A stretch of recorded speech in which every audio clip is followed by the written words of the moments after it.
So I would holler. Well, even my name is Akey, and that gets mangled just a little bit. Okay. It's August what's 28th, 2001. We're interviewing Mr. Edward L. Drabczyk at the Connecticut Street Armory in Buffalo, New York. Michael Akey is the interviewer. Wayne Clark is the videographer. Mr. Drabczyk, where were you born? Niagara Falls, New York. Niagara Falls. Yeah. Did you grow up in Niagara Falls? Yeah. Okay, what was that like? It was depression. Depression? It was tough times. Mm-hmm. Mm-hmm. And just like every other kid, you know, we used to go looking for junk, sell it to the junk dealer so we can go to the movies. Ah. You know, all that kind of stuff. You went to high school there? Yeah. Mm-hmm. Never graduated, but I went. Okay. Did Got how to get a job to support the family. well, that was very important. Yeah. You had to do what you had to do. Yeah. Do you remember where you were when you heard about Pearl Harbor? Yeah, I was on a bus going downtown. I had a job as a busboy in a restaurant, Okay. and some people in the seat were talking about Pearl Harbor being bombed. Mm-hmm. So when I got to the restaurant, I found out it was in Hawaii. I didn't know where it was. You had a lot of company. Oh, yeah. So the war is beginning to pick up at that point. Did you enlist or were you drafted? I don't know. I was drafted. You were drafted I didn't go until almost 1944. 1944. Yeah. Okay. In fact, I told my mother, I said, I was only 16 when it started. Oh. And I said, the war, you know, will be over by the time I go in. She said, no, it won't, son. It'll wait for you. Looks like Mom was right again. And how? Okay. Now, you received your draft notice. Where were you inducted? Buffalo. Buffalo? Yeah. Okay, and then they sent you to beautiful where? Camp Landing, Florida. Camp Landing, Florida. So was this your first time away from home? Yeah. Oh, that must have been an adventure. Oh, yeah. So you were, let's see, 18? 18, yeah. Okay. You went down by train? Yeah. Okay. Yeah. We went down when it was cold snow and got there and it was 78 and sandy. 70? Well, that's not so bad, was it? Yeah. What was basic training like? 17 weeks. It was pretty tough. Mm-hmm. Usual marching, hikes, problems at night, you know, learning a lot of stuff. Mm-hmm. I liked it, but I'd rather belong to a regular outfit. Basic training was not good. Not good? No. What didn't you like about it? You know, you getting up early, 4 o'clock in the morning, That's true. night problems, going through the swamps, Mm-hmm. Okefenokee and all that, snakes and everything. Oh, But I was glad to get out of there. I'm sure. Yeah. Where'd you go after basic? Fort Meade, Maryland, and Mhm. then they shipped us out. We went to Italy. By that time, Italy was cleared almost, except for Rome. Okay, you went over as a replacement? Yeah. Okay. The replacement depot was just outside of Naples. What was life like in a replacement depot? Crowded. We lived in what they call the Dust Bowl, just outside of Naples. Mm-hmm. And I don't know how many guys were in there, but also guys coming back who were already wounded Mm-hmm. also came back to replacement depot, get ready to assign to another outfit. Now you're trained as what, an infantryman? Yeah, Okay. Any special assignments? no. No, just No. basic infantry. Basic infantry. Okay. What'd you think of Italy? Muddy. Muddy. It rained all the time. Mm-hmm. You just couldn't go anywhere. Your shoes would cake up and you'd be 6 inches taller than you were. How long were you in the replacement camp? From June until August. Really? Yeah. And then we went to southern France on the invasion. Okay. Southern France. Oh, you were, okay. Yeah. That's when I joined the 3rd Division. 3rd Division. Yeah. Okay. How were you treated as a replacement when you come into your squad? Well, you know, I hate to use the word, you're a bastard. You don't belong to anybody. Mm-hmm. You know, until you finally belong to somebody, then you're in. Right. Yeah. But I like the 3rd Division. Okay. I got used to the boys right away. Okay. What regiment do you remember? 30th. 30th Regiment? L Company 30th. Okay. Machine gun section. What was your sergeant like? Okay. Yeah. As long as they lasted. We didn't last too long. You went through sergeants? Oh, yeah. Hmm. Went through a lot of guys. Now you're assigned to a machine gun company. What were your duties? I was assistant gunner when I first started. Assistant I carried gunner. the ammo, Okay. and we shared the same foxhole. Mm-hmm. Gunner and assistant gunner. Air-cooled 30? Yeah, light. Okay.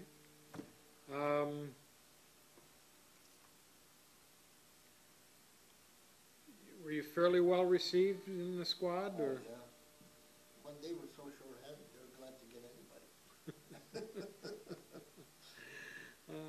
Now, when you joined the squad, were they out of the line? Or? Yeah, we were behind the lines, and then the next day, we went into the line. Next day you went in. Yeah, actually, the mountaintop, and sat around drinking coffee till my first shell came in, and I knew I was in the war. What was that experience like? Scary. It was scary? Yeah, Yeah, I bet you learned quick, though. yeah. In fact, fellow I took basic training with was sitting in a foxhole, writing a letter to his new bride. He'd marry her in the 2 weeks we had before we went overseas. Mm-hmm. And the shell landed I was between the shell and him. Everything passed by us and hit him in the foxhole, Ooh. and he was killed right there. That must have been a rude awakening. Oh, it sure was. Mm. So your first day in the line was Scary. scary. Did the squad members go out of their way to help you, or? Well, the sergeant said, just watch what this guy does and stay with him and you'll be all right. I said, okay, so that's what I did. You're more, when you're a machine gunner, you're more like by yourself. Really? And then they tell you where to go if you want to support something. You'll put in them. And you move from foxhole to foxhole to foxhole until the war ends. What was how long were you in the line before your first combat? Right then. Right then. That was the first day, yeah. Okay. Yeah, I support fire, you know. They were good. We're always attacking and never defend. By that time, we push. We wanted to beat the first time where my brother went. He was with Patton. Oh, okay. So we came up through the Vosges Mountains, one after the other.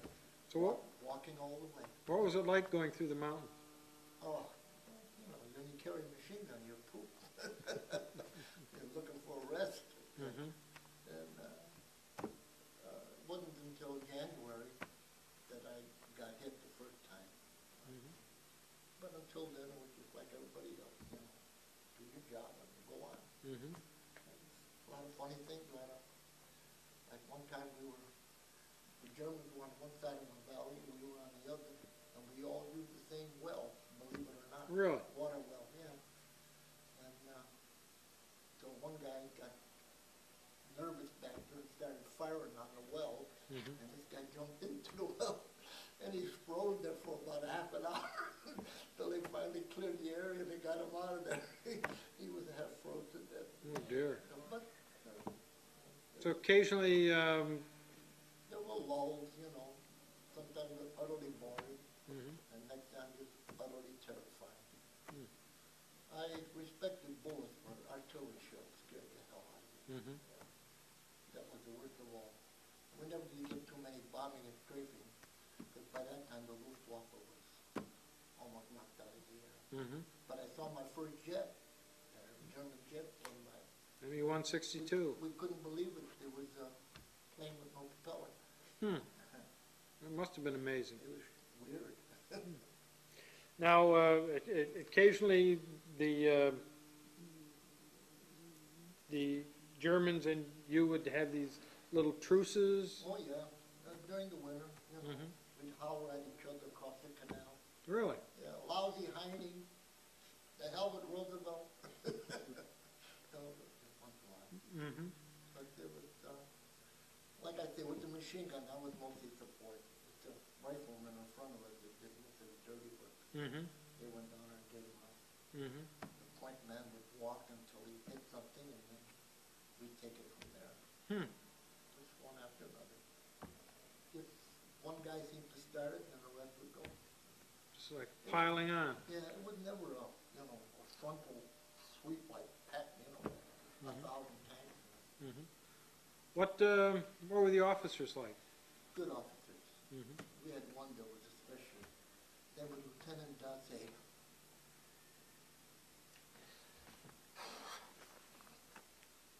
I do get to cut that. That's okay.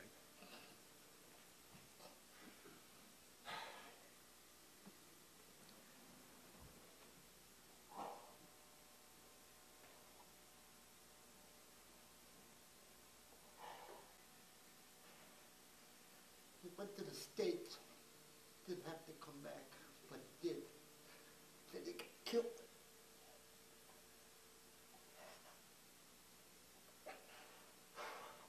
I'm sorry. Nothing to apologize for.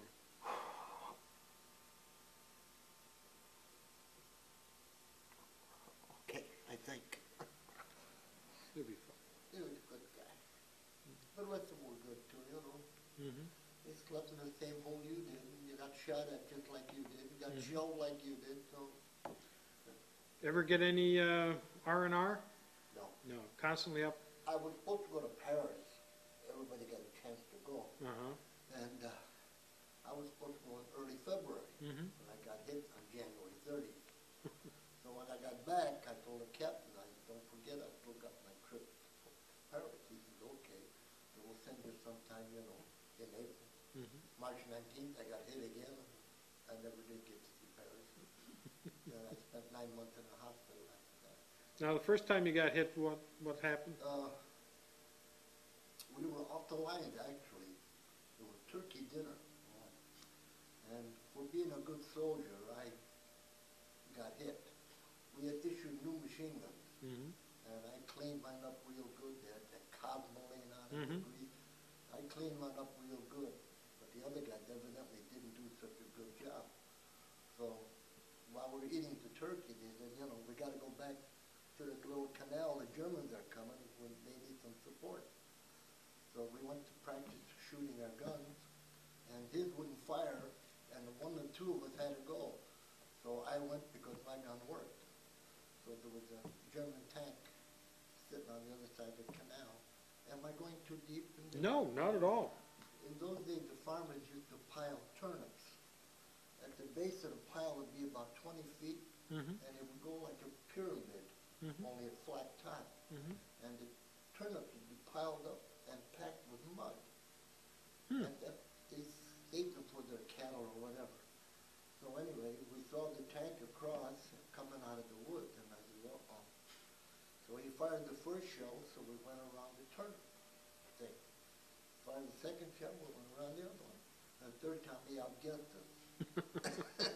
And I had a piece of shrapnel hit me in the ankle. And I looked down, there was a big piece of steel coming out of my shoe. I said, oh, hell, I'm hit. So I dove into a foxhole with about 7 other guys. My rear end was sticking out. I should have shut my rear end off. But anyway, I hollered over to the sergeant. I said, I'm hit. He said, well, if you can make it back, go ahead. Mm-hmm. And there was an irrigation ditch leading back to where we came from. So me and this other guy that was hitting a foot too. I said, you want to take off? He said, no, let's try it. So we started plodding through the ditch, and we finally made it back out to the thing. And some guy picked us up and took us to the aid station. Mm-hmm. It was so nice. I was sitting by a stove. It was so hot because it was colder than hell. And I stayed 4 weeks. Can I tell you another story? Absolutely. Okay. They told us we weren't going to go back to our same outfits. We might be assigned to another division. So when the doctor said that you guys, you know, are getting out of here in a couple of days, you're not going to go back to your same outfit. So me and this other guy, the night before we were supposed to leave, we jumped over the fence. And we started looking for our outfit, which wasn't very far away at the time because it was a line of hospital, you know. So in a day, we caught up to them. Well, were they glad to see us? I'm sure. I'm sure. Now, the machine gun, the 30 cal, pretty good piece of equipment? Oh, yeah. I don't have any problem with it. Mm-hmm. Take care of it, just like anything else. I was pretty careful with mine. Mm-hmm. If you don't, you're going to pay. Yeah. The compared to, ever get a chance to fire the German Oh, yeah. MG, was it MG-34? No, 42? you mean a German Machine gun. soldier? The machine gun. Ever get to shoot at any of the German equipment? Oh, no, no, no. No? You hardly ever saw your target, Really? probably 1,000 yards in front of you. Sergeant would say, take all the tracers out of your bullets because you don't want to see where they're coming from. And then we would just lay down a field of fire. Okay. 50 calibers over here, and another 30 caliber. We'd just shoot into an area. After we quieted down, then the rifleman would go ahead of us. So you're generally doing area fire? Yeah. Oh, interesting. Sometimes it was, man to man, but rarely. Mm-hmm. Yeah. I don't like to see I killed somebody, but I know I hit them. Your equipment in general, how did you rate it? Oh, good. Yeah. Clothing, good? Yeah. Like I only had a 45, along with that, because you can't carry a rifle and a machine gun. Right. Can I have a drink of coffee? I got. Oh, okay, sure. I'm getting dry. That's fine. If I'm talking too much, stop me, because once I get going. Hey, you can't talk too much. Yeah, okay. We've got, you're the last guy, we've got a lot of film, Yeah. so Oh, all right. we're all set. Yeah. Shall I tell them about the guy who got me at? Where the 45th and the 36th Division joined, there was supposed to be an open area, nothing was in there. Mm-hmm. So they pulled our company out of there and went through this hole. And we went about 3 or 4 miles, behind German lines. And we got there at dark, and in the morning, we were sitting on a hillside, looking down, and here came this fat German soldier carrying milk cans. And he didn't see us, and so we hollered, halt! The look on his face was disbelief, So we took him prisoner. And then we started walking. We came across a church. It was built on a hill. There was an area behind it, 4 feet. You could walk behind the church. And it overlooked the street. And so I stuck my machine gun out in this little hole looking down on the street. And he said, don't fire unless you get fired on. I said, okay. So I'm waiting. And all of a sudden I saw a German soldier run across the street at our thing. I couldn't get my gun down fast enough. So I'm waiting. And I hear some scratching and crawling. And next thing I know, I see an egg-type grenade they had. It was a concussion grenade. Not shrapnel, just concussion. Mm-hmm. And I'm laying on my back in a hole, and the land on the side of the hole went off.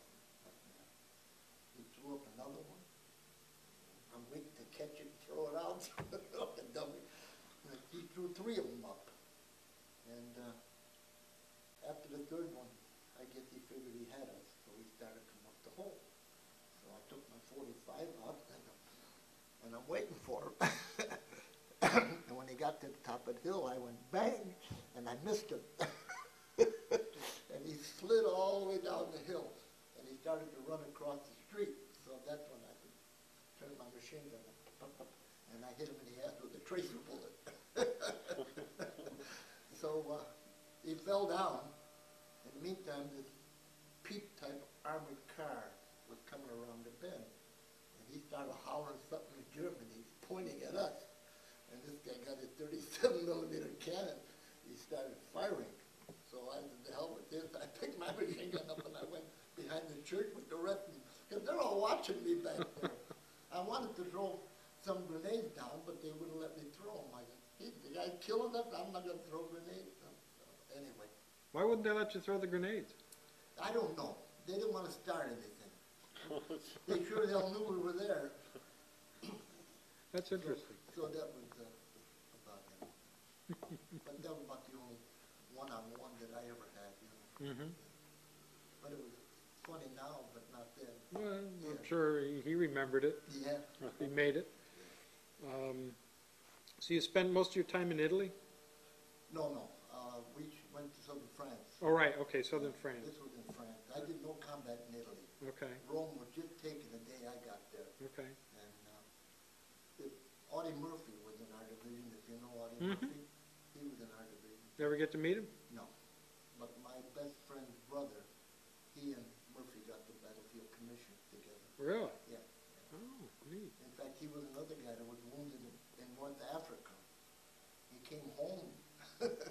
I was still a civilian, and he was showing us the scars on his hip. Mm-hmm. He was another, of course, long time for guys to go in there. Mm. Most of the guys, 6 months, you're batty already, you know, you want to get the hell out. Mm-hmm. He went back, I don't know. So what was it like coming up through southern France? Well, you know, with the Vosges Mountains, can I tell you another story? Absolutely. I'm Polish. And we hit the beach, and we weren't getting fired on. It was quiet. The ramp went down. I never even got my feet wet. It was such a nice landing. And it was half dark, half light, and I hear this Polish voice. So in Polish, I holler, "Who is that?" And here comes a civilian with a bottle of wine in his hand, and he's, you know, hugging everybody. And I said, "What the hell are you, a Polak, doing here in southern France?" He said, 25 years ago, I came here on vacation. I met a French girl, I got married, and I've been growing grapes ever since. And that's how he got there. So I said, "Where are the Germans? You know, we're not getting fired on." He said, "Well, they saw the ships out in the harbor. They took off into the hills." And I didn't know whether to believe him or not. So I turned him over to the captain. But anyway, can you believe in southern France, a guy speaking Polish? That was one. Did you meet up with any of the Polish units fighting with the Allies? They were attached to us, but I didn't come across. Okay. No. We fought with the French as well. General Leclerc's out. Mm-hmm. They were nuts. Really? Yeah. Why do you say that? They were on tanks and they would just go everywhere, you know. There seemed to be no rhyme or reason. Just get in and go, you know. Mm-hmm. I guess that was the way. Yeah. So what was it like to be a Pole fighting the Germans? Did you have a Oh, I special... didn't have anything, no. No? I just want to stay alive, that's all. Okay. Just one foxhole to another. When you get hit, you know, you hope it's $1 million wound so you don't have to come back. Well, the first one wasn't. The first one wasn't. No. The second one was. Now, what were the circumstances behind the second wound? It was March 19th, and it was only 6 weeks to the end of the war. Mm-hmm. And they put us on tanks, and they said it's going to be a lightning thrust right into Germany. So we got on what they call a tank destroyer. Okay. About 8 of us. And we got in the morning, and about 2 o'clock, you know, time to get off and relieve ourselves. And we were going through bramble-type bushes, just thick enough for the tank to go through the road, Mm-hmm. and no room on the side. So we barely had room to stand around, you know. Mm-hmm. And out of a sudden, Germans fired what they call the Screaming Meanie, the rocket shell. They're 8-barrel mortars. Right. And they came in on us, and I got hit with the first burst. And I only felt my elbow and my leg, although I was hit in about 15 different places at the Really? time. Yeah. And I lay there, and I'm looking around. My gunner was deafened, there was blood coming out of his ears and nose. And I couldn't walk, I couldn't get up. I started hollering for a medic. And the guy, here I go. It's okay. Damn. A guy got out of the tank that we rode in on, and he came over to me.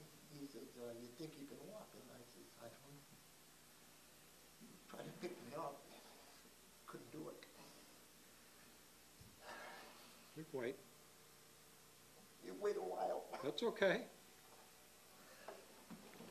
Burst on us, and he lay down on me so to protect me. He didn't get hit, thank God. And then he said,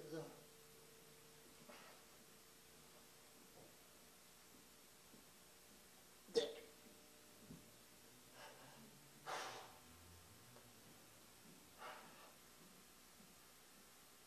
He says, "If we put you on the front of the tank, can you hang onto the barrel?" And I said, "I guess so." So they picked me up and they put me on a sandbag and put my arm around the barrel. And he banged on with his rifle to back the tanks out because no medics could come Right. through. It was so thick, you know, stretcher bears couldn't get through. So we backed out of the wood, and it was like a miracle. There was a 4-stretcher Jeep. Like as if it was just waiting for me. So in the meantime, my leg was half shot off in the back, and this tanker was walking along holding my leg up. Mhm. You know. And then when we got to the clearing, they threw in another screaming Mimi barrage. So then I told them, like, get the hell out of here and go. So that's all.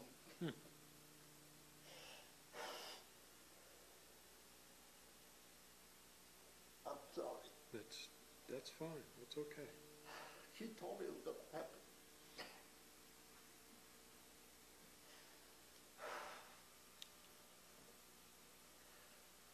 So the ambulance was waiting there right for you. It's a Jeep, so the guy put me on a upper tier, Mm-hmm.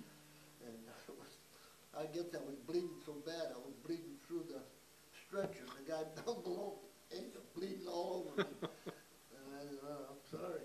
So Not much you can do. Not much I can do. So I don't know who he was. Been trying to find him. He's been trying on interstate to try to find him, but the 3rd Division is having their reunion next year in Niagara Falls, and I'm hoping I can catch somebody who doesn't. Right. Yeah. So it was a tank destroyer. Yeah. What kind of gun? 90 millimeter. So M36 Jackson. It was a big guy. And, so after I spent 9 months in the hospital recuperating, they fixed my arm up because my funny bone nerve was cut in half, and I couldn't move these 2 fingers, and I was partially paralyzed, shrapnel me along the spine, and compressed my 1st and 2nd vertebra, so I couldn't, walk too well. What was treatment like in the hospital? Very good. Very good. Oh yeah, I couldn't. Were you in England? They No, southern France. Southern France. Yeah, I was in a field hospital till they cleaned up all the wounds, and then they put a cast on me, and then they sent me to southern France. Okay. And I stayed on it. So all in all, it was 9 months before I got out of service. I went to Staten Island Hospital from June until December when I got out. Quite a while. They fixed my back up pretty good. Okay. Yeah. Fixed my arm up pretty good. They seem to be doing pretty well. Yeah, I'm okay.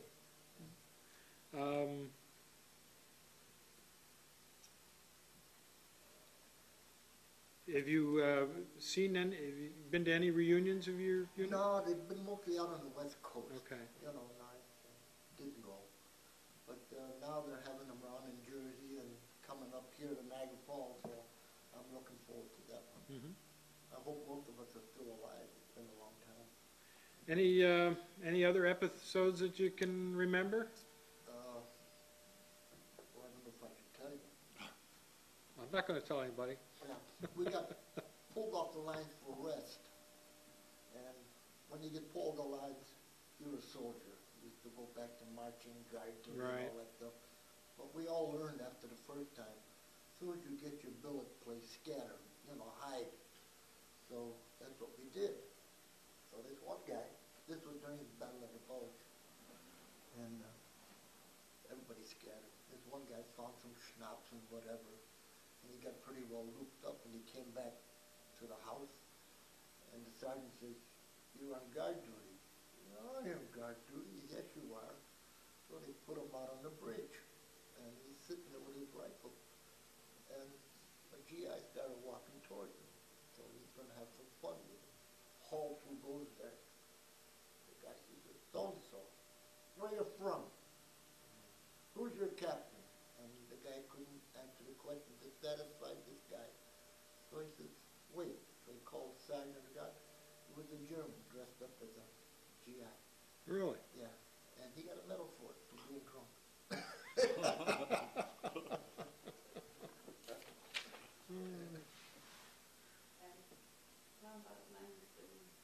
Oh yeah.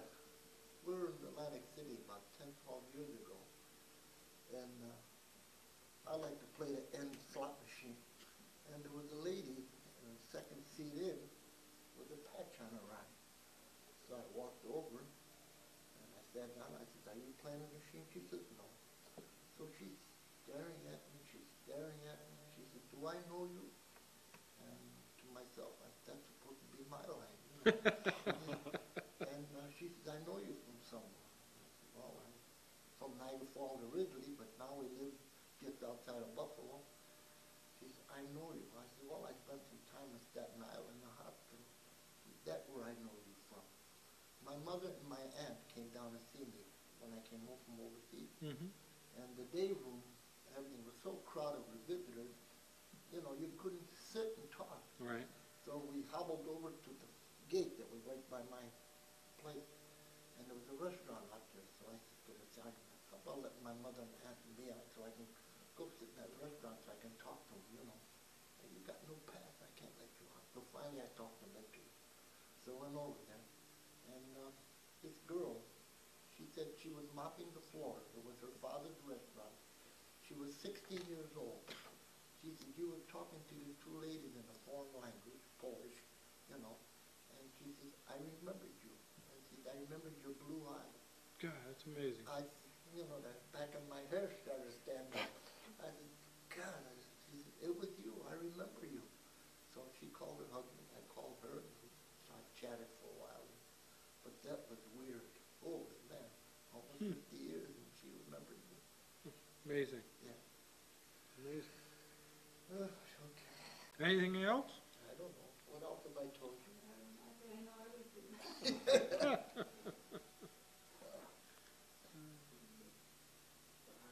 a lot of things I'm not prepared. Yeah, I did the guy who saved my life. I hope he's still living, had a good life. Anybody got a Congressional Medal of Honor? He should have got it. Boy. If you've ever been in an artillery raid, you don't know fear.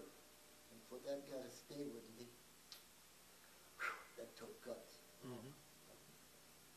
So, whoever he is, thank you. So how would you summarize your experience as a combat infantryman? I wouldn't want to go through it again, but I'm glad I did because only you know what it's like. You can't tell it to anybody. You can tell it, but they can't live it for you. The best thing I can tell you is take the scariest thing that's ever happened to you in your life and have it happen to you every day, and you don't know when it's going to happen. Sometimes 5 times a day, sometimes 10 times a day, sometimes not at all. And that's the fear you have. What did you do when you got discharged? You went back to your old job? I went back to my old job in the paper mill, and I knew her slightly, so we started going together. In 1947, we got married. 1950, he came along. Yeah, and then He was only maybe 19 years old when he got hurt. You tell that to the kids now, they don't believe it. I work in a place now, and I tell all these people about World War II. I said, before I leave, you're all going to want to speak Polish, and you're all going to know about World War II. Because I talk about it to drop the hat. You know, I'm not one of those guys that hold it in. So, then I don't mind telling them. If they'll listen to me, I'll tell them. Well, we appreciate you telling us. Yeah, okay. Good. Any other incidents, stories? I was seasick going overseas. Where were you? Oh, I was so seasick, and for 4 or 5 days I couldn't sleep down below where the other guys were. I slept with the Navy gun crew. And after the 5th or 6th day, they told me the smoothest crossing the ship ever had. And I couldn't even eat an orange for 5 days.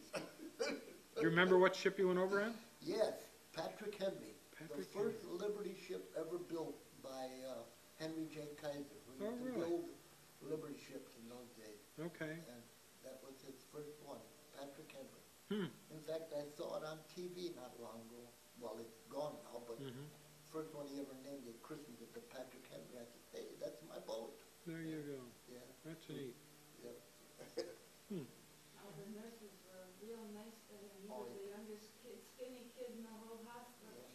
They all took care of him. Yeah. I had one nurse, we used to call her Ma Hurley. She was an old lady. She must have been 35 years old. And they say I was her pet. She used to come and take care of me. And then when I was delirious for a long time. I just kept dreaming that I was in a and once in a while I talk Polish. Mm-hmm. And they had a German PW Mm-hmm. working, taking care of the GIs there, you know. And she would call him over, trying to see what I was saying. Hmm. Yeah, but she was a nice lady, you know. In fact, she's the one that took that. You have the picture of me with the USA hospital uniform on? Yep. Yeah. That's when I was in southern France. And, Oh, neat. yeah. In fact, I'm sitting straight because I still have the cast on. I had a cast from here to my waist Wow. to keep my back rigid until it all healed up, you know, from the surgery they did on me. You want to Mhm. hold that photo up? So how old are you at this point? I'm going to be 76 in October. No, when the picture was Oh. taken. 19. 19. Yeah, 18, 19, yeah. Okay. Just a kid. Did you have some medals you wanted to show us? Yeah, don't tip it in. Okay.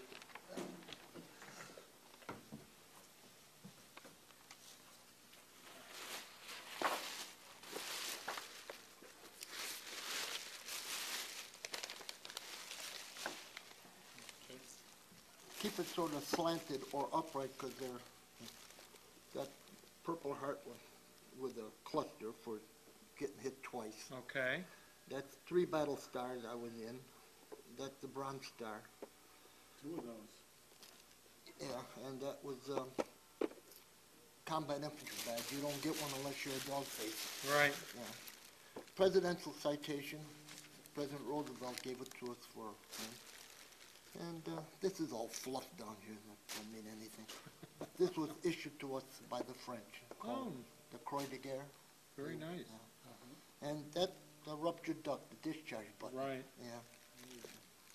That's great. Yeah. Very nice. You get Okay, it? we got it. Okay. Well, thank you for showing it. Oh.